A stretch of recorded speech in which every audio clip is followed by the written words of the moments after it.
예수께서 갈릴리로 나가려 하시다가 빌립을 만나 이르시되 나를 따르라 하시니 빌립은 안드레와 베드로와 한동네 벳세다 사람이라. 빌립이 나다나엘을 찾아 이르되 모세가 율법에 기록하였고 여러 선지자가 기록한 그 이름을 얻으셨으니 요셉의 아들 나사렛 예수니라. 나다나엘이 이르되 나사렛에서 무슨 선한 것이 날 수 있느냐? 빌립이 이르되 와서 보라 하니라. 예수께서 나다나엘이 자기에게 온 것을 보시고 그를 가르쳐 이르시되 보라, 이는 참으로 이스라엘 사람이라. 그 속에 간사한 것이 없도다. 나다나엘이 이르되 어떻게 나를 아시나이까? 예수께서 대답하여 이르시되 빌립이 너를 부르기 전에 내가 무화과 나무 아래에 있을 때에 보았노라. 나다나엘이 대답하여 랍비여, 당신은 하나님의 아들이시오 당신은 이스라엘의 임금이시로소이다.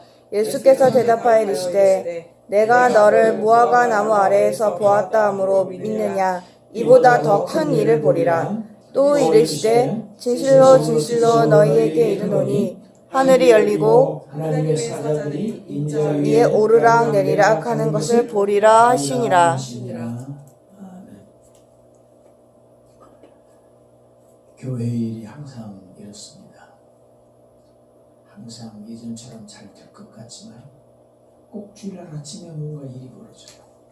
그러니까 사실은 사전에 되는가 안 되는가 점검해보고 큰 교회에서는 다 그러니까 리허설을 해요. 근데 참 우리가 하나님 앞에 부족한 것이 너무 많습니다. 오늘 말씀은 지난주의 말씀에 이어서 지난주에 첫 번 그 제자로 삼으셨던 안드레, 요한, 베드로 세 사람이지요. 그 세 사람을 부르신 예수님께서 그 이튿날 이제 빌립과 나다나엘을 이렇게 부르시는 내용입니다. 오늘 말씀에서 빌립을 부르시고 나다나엘을 부르신 다음에 그 이후에는 나다나엘이 예수님께 인도가 되고 빌립에 의해서 인도가 됩니다. 그리고 그 나다나엘이 예수님과 나누는 그 대화입니다. 오늘 본문 중에서 가장 중요한 것은 마지막 절 51절 내용입니다. 그 51절 내용을 중심으로 오늘 말씀을 함께 상고하겠습니다. 빌립은 그러니까 예수님께서 북쪽 갈릴리 지방으로 가시다가 도중에 그 안드레, 베드로하고 한 동네 사람입니다. 벳세다지요. 벳세다 사람인 그 빌립을 부르십니다. 그 빌립은 역시 갔습니다. 부르심을 받자마자 나다나엘을 찾아갑니다. 찾아가서 우리가 모세와 선지자들이 기록했던 그 나사렛 출신 예수를 보았다. 이렇게 증언을 합니다. 예수를 본 사람들은 다 부르심을 받은 사람들은 계속 이렇게 자신들이 만났던 예수를 증언합니다. 이것이 부름받은 자들의 태도지요. 빌립은 근데 특이합니다. 예수님을 요셉의 아들로 지금 고백하고 있는 것을 우리가 볼 수 있습니다.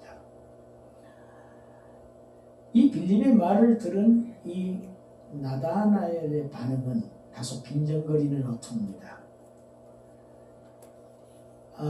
모세와 선지자들이 구약 성경에 기록해놓은 그 메시아가 난다고 하면 예루살렘 혹 아니면은 헤브론 같은 그런 아주 명망이 있고 그런 전통이 있는 그런 도시에서 나는 것이 맞지, 그렇게 보잘것없는 사람들의 천대를 받는 그런 나사렛에서 하나님의 메시아가 어떻게 날 수 있느냐.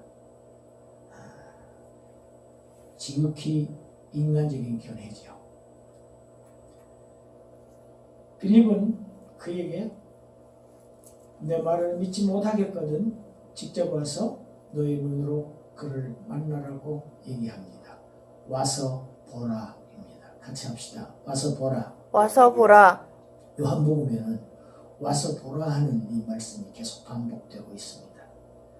지난주 1장 39절에서 예수님께서 하신 말씀이죠. 예수님께서 누구 보고 와서 보라 하셨습니까? 지난주 1장 39절에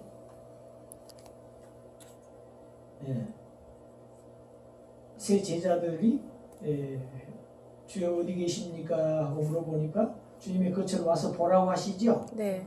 주님께서 하셨대요. 근데 오늘 본문에서는 빌립이 나다나엘을 보고 와서 보라고 합니다. 그런데 또 조금 앞에 가면 요한복음 4장에 가서 예수님을 만난 사마리아 여인이 자신의 동네 사람들에게 가서 내가 그리스도를 보았다. 와서 보라고 합니다. 이렇게 와서 보라는 이러한 말씀이 계속 이렇게 반복되고 있는 것을 우리가 볼 수 있습니다. 나다나엘을 본 다가오는 나다나엘을 향해서 예수님께서 참 특이한 단어를 사용하시죠. 참 이스라엘 사람이라고 하십니다.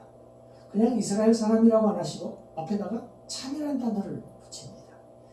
진정한 참된 이스라엘이다.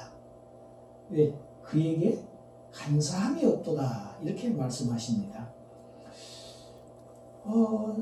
나다나엘은 이게 무슨 말씀이지? 어떻게 저를 아시지요? 어떻게 저를 아시나이까? 하고 물어봅니다. 예수님은 빌립이 너를 부르기도 전에 이미 내가 무화과나무 아래 서 있는 것을 내가 보았다. 이렇게 말씀합니다. 비로소 나다나엘은 이분이 보통 분이 아니시라는 사실을 압니다.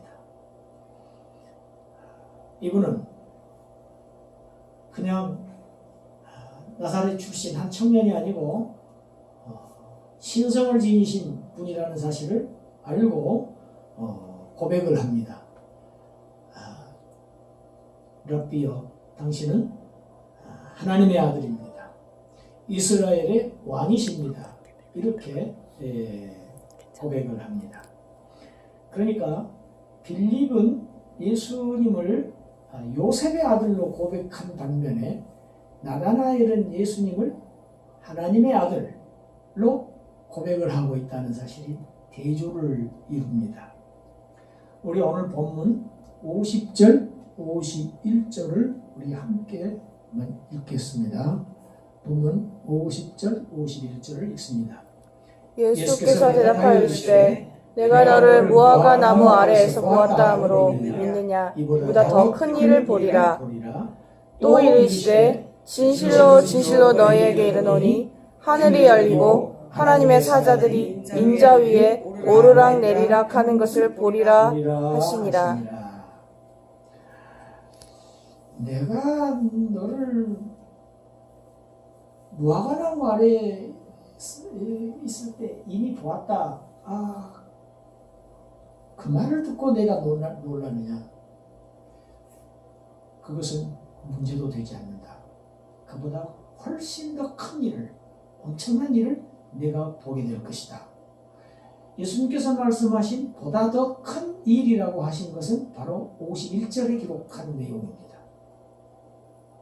하늘이 열리고 하나님의 사자들이 인자 위에 오르락 내리락 하는 것을, 그런 엄청난 일을 내가 보게 될 것이다. 이 말씀이지요. 예수님께서 이렇게 말씀하신 것은 구약의 두 본문을 배경으로 하고 있습니다. 예수님의 말씀 1장 51절의 말씀은 구약의 두 구약을 배경으로 하고 이 말씀을 하신 것이에요. 첫째는 다니엘서의 말씀입니다. 다니엘서 7장에서 보면은 인자라는 단어가 나옵니다. 오늘 본문에 인자라는 단어가 나오죠. 그리고 창세기 28장 사건이지요. 요셉의 꿈 이야기입니다. 야곱의 꿈 이야기입니다.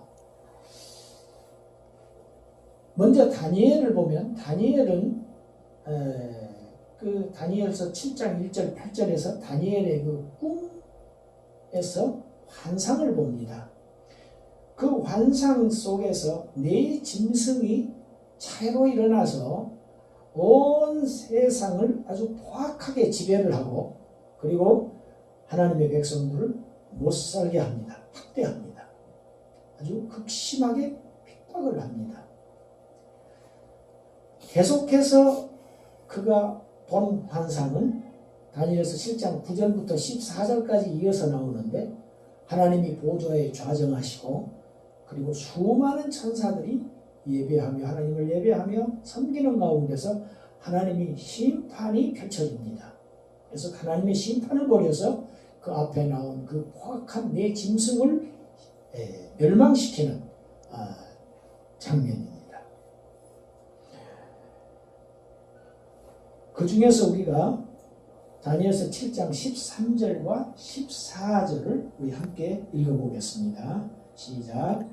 내가 또 밤 환상 중에 보니 인자 같은 이가 하늘 구름을 타고 와서 옛적부터 항상 계신 이에게 나아가 그 앞으로 인도되매 그에게 권세와 영광과 나라를 주고 모든 백성과 나라들과 다른 언어를 말하는 모든 자들이 그를 섬기게 하였으니 그의 권세는 소멸되지 아니하는 영원한 권세요 그의 나라는 멸망하지 아니할 것이니라.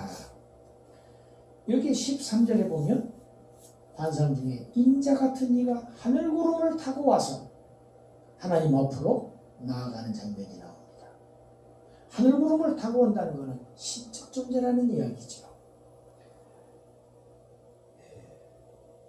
그래서 다니엘서 7장은 전체적으로 보면 정말 짐승 같은 그 바벨론, 메데 바사, 그리고 헬라, 로마 제국 이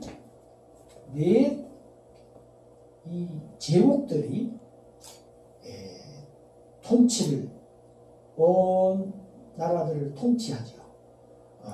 그 통치 아래서 지금은 이스라엘이 짓밟히고 고생하고 있지만 결국에는 하나님의 심판으로 하나님께서 그들을 심판하여 멸하시고 메시아 곧 인자를 보내서 그들을 이스라엘 백성 하나님의 백성들을 구원해서 영광스러운 하나님을 섬기는 하나님의 나라들로 세우시겠다고 약속하신 구원의 복음을 사실은 선포한 내용입니다. 그리고 창세기 28장 배경은 우리가 창세기 28장 10절부터 15절까지를 한번 우리가 잘 아는 내용이지만 읽어보겠습니다. 야곱이 브엘세바에서 떠나 하란으로 향하여 가더니 이르는 해가 진지라. 거기서 유숙하려고 그 가져다가 베개로 삼고 거기 누워 자더니 꿈에 본즉 사닥다리가 땅 위에 서 있는데 그 꼭대기가 하늘에 닿았고 또 본즉 하나님의 사자들이 그 위에서 오르락 내리락 하고 또 본즉 여호와께서 그 위에 서서 이르시되 나는 여호와니 너의 조부 아브라함의 하나님이요 내가 누워있는 땅을 내가 너와 내 자손에게 주리니 내 자손이 동쪽과 북쪽과 남쪽으로 퍼져나갈지며 땅의 모든 족속이 너와 내 자손으로 말미암아 복을 받으리라. 내가 너와 함께 있어 내가 어디로 가든지 너를 지키며 너를 이끌어 이 땅으로 돌아오게 할지라. 내가 내게 허락한 것을 다 이루기까지 너를 떠나지 아니라 하신지라. 야곱이 잠에서 깨어 이르되 여호와께서 과연 여기 계시거늘 내가 알지 못하였도다. 야곱이 꿈에서 깨어서 그곳을 베델이라고 이름을 짓습니다. 하나님의 집이라는 이름을 짓고 거기에서 돌단을 쌓고 하나님을 경배하며 예배하는 장면이 이어서 나옵니다. 야곱이 형 에서에게서 쫓겨서 어머니의 고향으로 피신하는 중에 곤이 잠이 들었어. 꿈을 꾸는데 그때 하늘이 열리고 천사들이 사다리를 자기 위에 내리고 그 사다리 위를 오르락내리락하는 그러한 장면을 봅니다. 지금 땅 위의 현실은 야곱이 에사에게 쫓기듯이 이방 민족들에게 이스라엘 민족들은 쫓기고 있는 상황입니다. 야곱의 이름인 후에 이스라엘로 변하죠. 이스라엘로 바꿔주시죠. 야곱이 에사에게 쫓기듯이 이스라엘 민족이 지금 이 세상 강대국에게 쫓기고 환란당하고 핍박당하는 그러한 상황이지만 그의 조상 아브라함과 이삭에게 약속하셨던 그 언약의 하나님께서 이제 야곱 그러니까 이스라엘과 그 이스라엘 자손들을 통해서 땅의 모든 족속에게 나는 너희의 하나님이 되고 너희는 내 백성으로 삼아서 하나님을 나를 예배하며 섬기도록 축복하시겠다는 그러한 구원의 희망의 메시지인 것입니다. 그러니까 다니엘서 7장도 그렇고 창세기 28장도 결국 하나님의 언약의 복음을 지금 선포한 내용입니다. 구원의 복음이죠. 축복의 메시지입니다.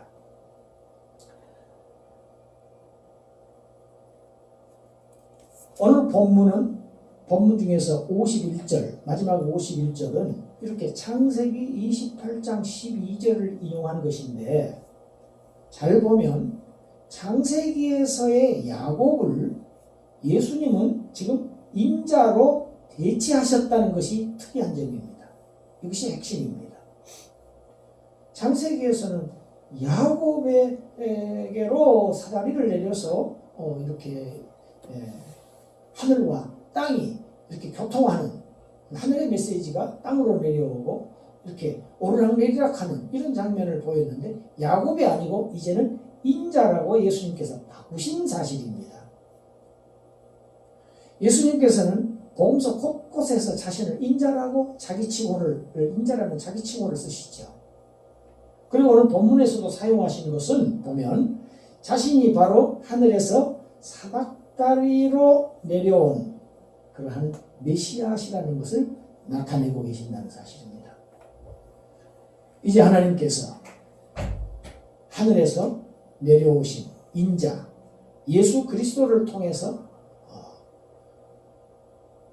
땅의 모든 족속을 자기 백성으로 삼고 그들의 하나님이 되셔서 이제 하나님을 예배하고 하나님을 섬기는 그러한 새 베델, 새 하나님의 집, 교회지요. 새 하나님의 집으로 새 베델로 삼으시겠다는 그러한 놀랍고도 큰 일을 내가 보게 될 것이다. 지금 이렇게 이야기하고 있는 것입니다. 이제는 야곱은 간사했지요. 야곱은 교활했습니다. 야곱은 죄인입니다. 그러나 이제는 간사함을 가지고 있었던 그 야곱의 후손들이 아니고 이제 주님의 부르심을 받은 제자들처럼 이제 속죄의 은혜를 받고 그 속에 간사한 죄가 없게 된 자들 이런 자들이 예수를 하나님의 아들 그리스도로 고백함으로써 이게 참 하나님의 백성이 되어서 하나님 나라를 잡고 영생을 얻게 되는 것입니다. 여러분 하늘이 열려야 하늘로 올라갈 수 있습니다. 이제 하늘이 열리고 하늘에서 사닥다리가 내려왔습니다. 하나님께서 내려주신 이 사닥다리인 인자를 통해서 우리가 하늘로 올라갈 수 있습니다. 예수님은 요한복음 14장 6절에서 말씀하셨죠. 내가 곧 길이요 진리요 생명이니 나로 말미암지 않고는 아버지께로 올 자가 없느니라고 이렇게 말씀하셨습니다. 우리는 이 하늘에서 내려오신 이 사닥다리를 타고 우리는 하나님 앞으로 올라갈 수 있는 길이 열린 것입니다. 하늘의 이 귀한 축복이 저와 여러분 모두에게 충분하게 충만하게 완벽하게 임하시는 그러한 그 축복을 받아 누리시기를 주님의 이름으로 축원합니다. 아멘. 기도드리겠습니다. 하나님 감사합니다. 우리 힘으로는 도저히 하나님 앞으로 갈 수 없는 죄인들, 하나님께서 당신의 독생자의 그리스도를 이 땅에 사닥다리로 내려보내 주셔서 그를 통해서 하나님께 올라갈 수 있도록, 그래서 하나님의 백성으로 섬기며 예배하고 영원한 생명을 가지고 살 수 있도록 축복하시고 그 영광을 우리에게 주신 하나님의 은혜를 감사합니다. 사는 날 동안 이 은혜를 감사하며 이 은혜를 전파하며 와서 보라고 전하며 선전하며 찬양하며 기뻐하는 복된 성도들로 살아가게 하여 주시옵소서. 감사드리옵고 예수님 이름으로 기도드리옵나이다. 아멘.